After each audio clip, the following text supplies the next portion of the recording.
Hello, everyone. Welcome to the Newsbrowse News broadcast. Millions of British voters are heading to the polls today for local, mayoral, and parliamentary elections across England, Scotland, and Wales.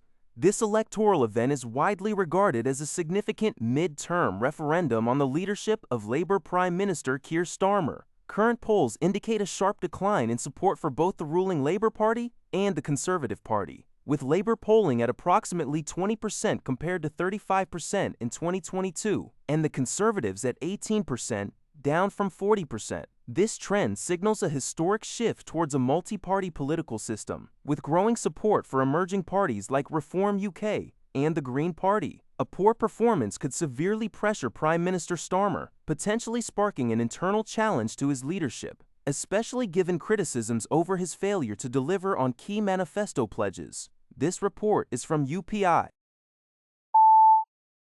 Iran is reportedly reviewing the latest U.S. proposal aimed at ending the ongoing conflict, with Iranian officials stating a review is underway. President Trump has expressed optimism about a potential deal, suggesting Iran is eager to resolve the war.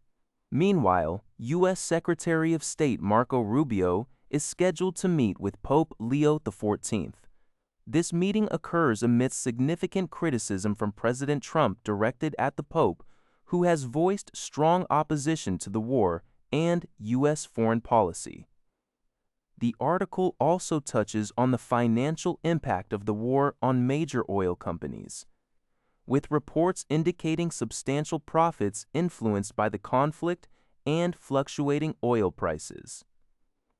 Concerns are also raised regarding prediction markets, where campaign staffers are reportedly leveraging private polling data for financial gain, leading to ethical and regulatory scrutiny. Finally, the piece touches on wildfire prevention efforts by the U.S. Forest Service, highlighting a decrease in managed vegetation and the potential consequences for the upcoming fire season.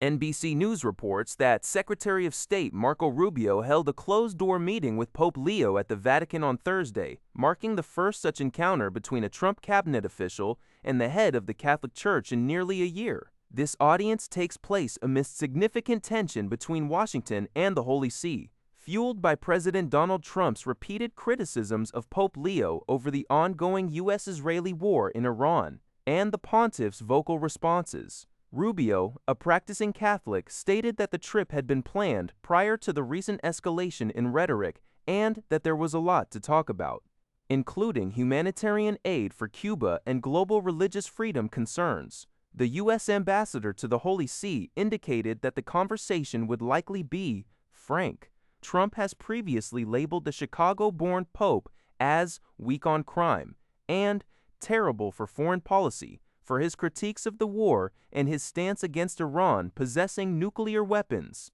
Pope Leo, who will soon mark his first year as pontiff, has consistently rejected Trump's accusations, affirming that his appeals for peace are rooted in the gospel and that the Church opposes all nuclear weapons. Al Jazeera reports that the ongoing war on Iran has led to a severe oil supply shock, significantly impacting African economies. While oil-producing nations like Nigeria are experiencing substantial windfalls from soaring energy prices, boosting export revenues, resource-scarce countries such as Kenya are facing severe economic fallout. Kenya is struggling with spiraling costs for businesses and consumers due to high fuel prices, leading to reduced economic activity and potential requests for financial aid from international institutions like the World Bank. The article highlights that the global nature of the energy crisis means many countries, including those in Asia, are also heavily affected by supply chain disruptions and inflation. Despite the hardships, some African countries may maintain strong ties with the U.S. due to economic benefits, though the long-term impact will depend on the war's duration.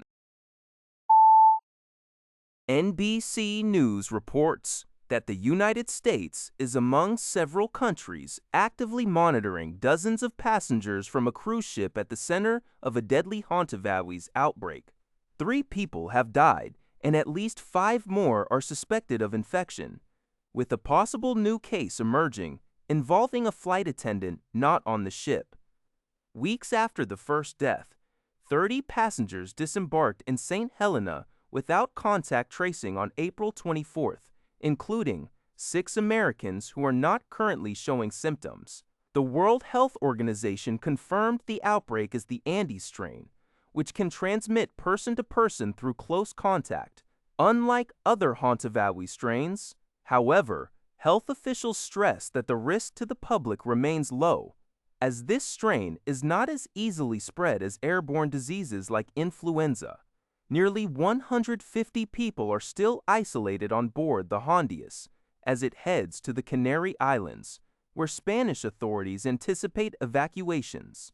Argentinian authorities are investigating the outbreak's origin in Ushuaia, where the journey began.